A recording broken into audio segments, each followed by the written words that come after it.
म्हणून या ठिकाणी सगळे ज्योतिर्लिंग काशी विश्वनाथ, सोमनाथ वगैरे वगैरे आहे, पण यांना त्र्यंबक राज म्हटलं आहे.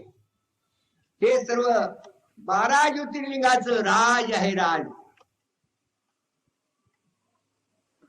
निवृत्तीनाथ महाराज एवढे तज्ञ असून सर्व भूतलावर फिरून फिरून कुठे त्यांना आणि स्थान नाहीच पार झाला की ज्या जागेवर येऊन त्यांनी समाधी घेतली. आता आणखीन काय सांगायचं.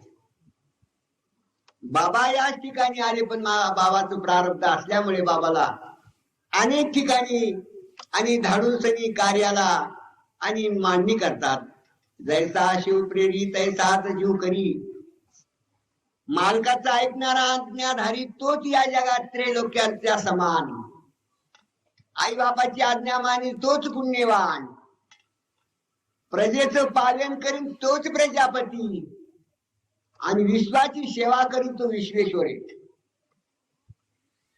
तर या ठिकाणी इतकं गहन आहे, त्याचं वर्णन करता येणार नाही. आपल्याला सर्वांना ठाऊक आहे की जागा तपभूमी आहे आणि काही तपश्चर्या केली आपल्याला सर्वांनाच ठाऊक आहे.